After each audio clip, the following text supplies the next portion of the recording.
Welcome to week 7 of the Elestriad, where DistantCoder, representing A-List and the Wind Pantheon, is throwing down against IronBoffin, representing Demeter and the Earth Pantheon. These two casters are ready to rock, and I'm super excited for this one as DistantCoder looks to continue their undefeated streak thus far in the Elestriad, and they are bringing a really cool deck this week, rocking a lot of Earth to try to counter what they're expecting IronBoffin to bring with the Fruit deck, which is what he's bringing. So we're going to have a lot of Tectorus in this one. This should be a really cool clash to see this Celestial reach sky-high attack numbers as both casters are bringing Earth-focused decks. Be sure to hit that like button down below, subscribe to the channel if you guys are new, and don't forget to check out the full deck profile if you want to see what these two casters are bringing. Can Coder go undefeated in the regular season? Let's find out. All right, let's dive into this one. IronBoffin looks like he's going to be kicking things off with an Earth Spirit and a Rummagem. That's going to allow him to search his deck and grab any one of the Earth Elestrals that he wants for one Spirit. Now, if you're Coder, you're grabbing a Viscerus here, maybe an Equalinx. If you're Boffin, this is where you would potentially grab your Jotaya. I could also see him going Tectorus here. That could be a really good offensive threat. Let's see what he ends up grabbing. Generally, he actually goes for the Equalinx. So he's going to go for that Rune Control early on, and that's a really smart play. And that's going to give him an opportunity, if he can pair it with something like a Demeter, to kind of handle some of DistantCoder's back row. He's going to set 2 and pass, and things are going to go over to DistantCoder, who has dominated this entire season in the Elestriad, really showing his abilities. He blinged out his deck for this one as well, and he's got a Stellar Rummagem. We said, sure, if it's in your card pool, you can swap it out for your Stellars. So he decided to bling it out. He's got his Rummagem, and then he grabs his Stellar Equalinx, one of the best looking Stellars, of course. I gotta say, Coder has been all in on Elestrals, Elestriad aside. I know he got 3 Stellar Viscerus, 3 Stellar Equalinx. He's been working on maxing out his rarity of his deck, and he's gonna follow this up with a Demeter play. So he's gonna go all maxed out on Demeter, 3 spirits there, and that's gonna allow him, if he wants to disenchant the Demeter and have this Rummagem try to hit over Boffin's Rummagem, which seems like what he's gonna do here, right? Kind of a slow pace play, basically spending a spirit to try to hit over. It could force Boffin to activate some of his counter runes, which I think is what Coder is going for, right? He knows he's got that Equalinx coming very soon. He wants to clear this field, try to prevent Boffin from gaining any sort of momentum, and Boffin's gonna have to take the hit here, which is really good if you're DistantCoder, right? Because you're preventing Boffin from setting up, and now he's gonna need 2 cards to be able to utilize that Equalinx that we know he has from the previous turn. So here comes the Tectorus. This is what we were looking to see in this clash. This Elestral is going to be very buffed up. 4, 5, 6, 7 attack right now for Tectorus. That's going to hit over most Elestrals in the game, especially at this part of a game where we're only on turn 3. But I'm certain that DistantCoder is going to have some back row for this.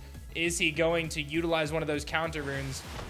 He is. Tsunami going to come into play, and that's going to change the tides and turn that Tectorus to defense position. This is the window of opportunity for Coder to pop off right now. Let's see if he's going to go big with his Equalinx. Run out the links. Okay. In response Anything to your here? links, I would like to play my PTA Sure. using an Earth Spirit. Yeah. In that case, we will activate a Full Life Forest. Ooh, okay. I'll use the effect of Equalinx to Nexus. Okay. I'll enchant off the forest onto the Rummagem, and then I'll attempt to destroy your face down back row. Okay. Go ahead. It's shield. That was a shield. Okay. Turn this to attack. I'll use the Demeter to buff up my links. Okay. I'll attack with the links over the Tectorus, Okay. and also you direct with Rummagem for 2 damage. Okay. And then in the end phase, would you like to kill the Equalinx? Yes, I will use 1 more Earth Spirit to kill your Equalinx. Yep. So overall, a really good set of plays there. DistantCoder does go aggro with the links, and then Boffin forced to respond with Poison Tipped Arrow. He does unfortunately lose his Shield of Achilles in the process and his Tectorus, and he's we've got a Spirit Tie here. There's a really good opportunity for Boffin to try to come back. He's going to throw down his Foley Forest here, which is going to buff that Rummagem up to 4 attack. We'll see if this proves to be a good decision or a bad one. Does he have another Tectorus? It's going to be an Equalinx, so he's actually going to try to use this to pop those runes. This is kind of smart. He can use the Foley Forest. Next is off of that, just like we saw in the previous turn. A little bit of mirror matching here, maybe some inspiration from Boffin, and now he can go after that face down rune. But DistantCoder is prepared. He has the Gorgon's Gaze face down. He can pull 2 spirits and take that thing off the table. He's going to eliminate the destruction effect from the equal link. So what you typically want to do in this opportunity is the Gorgon's Gaze has a couple of response windows. The first one being to stop the Nexus, the next one being to stop the effect after the Nexus. So he chooses to stop the effect after the Nexus, which is generally preferable. You kind of want to let your opponent move those spirits to the front row and get it off the runes. It just makes them easier to deal with later. And here it is. The bad boy himself, Viserys, hits the field. We're going to see a Gorgon's Gaze.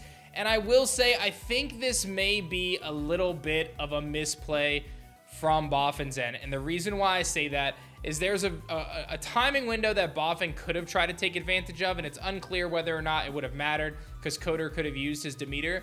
But what Boffin could have done is use the Gorgon's Gaze in the battle step if Viserys attacked equal links. And what you would do in that situation is you would suppress Viserys' passive effect where it gets +1 attack, and Viserys would basically be dropped down to 4 attack, and thus it would crash with the equal links and not get its resurrection effect. So it prevented from being able to get another Elestral out. So I think that there could have been a better window there. Now, obviously, that could have been mitigated by Coder if he just simply used Demeter to buff the Viserys or the Rummagem and attack with one of those first. But I do think that that could have been a comeback opportunity there for Boffin if he waited on that Gorgons. There was no reason, in my opinion, to play it right on the cast. I think you wait until the attack is declared, and then you make a decision. Boffin decides to try to go big here, knowing that he needs to get some momentum to come back. He goes for the Rise from the Ashes to get a Tectorus onto the field, which is big flexing. That's 4, 5, 6, 7 attack again. But the Shield of Achilles is going to bounce it back to his hand, and that's going to make this very difficult for Boffin to get any sort of field presence. He really needs that face down to be a tsunami right now if he wants to come back in this one.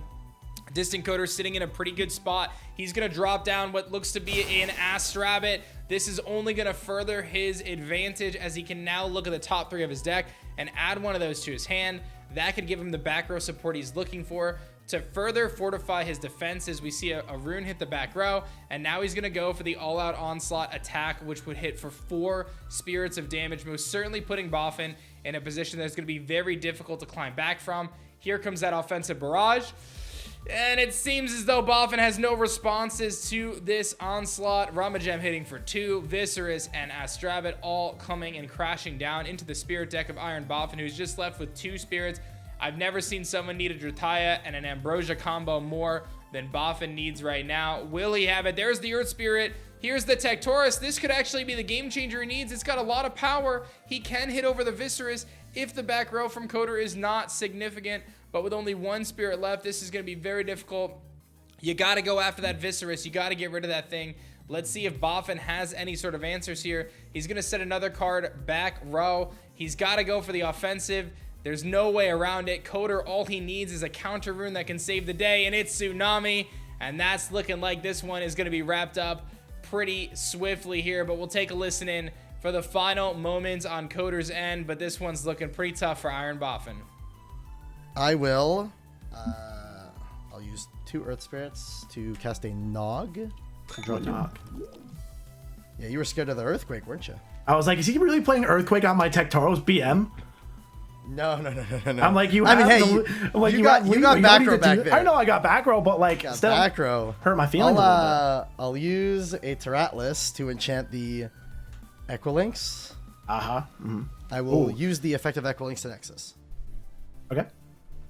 I'll Nexus from the Rummagem onto the Equilinx, and I'll attempt to destroy your new set. That was this one, correct? So the one, yeah, that one, yeah, correct. That was my Demeter. Oh shit. Okay, I will turn this, and this to attack. I will enter combat, and I'll go Viserys attack over the Tectorus. Yep. And then I will attack with the Equilinx for game. Well, then you got it. And that's going to be that one, ladies and gentlemen. DistantCoder with an emphatic W at the end with his stellar Equilinx. You got to love the bling. Viserys Full Art comes to the table and does its thing.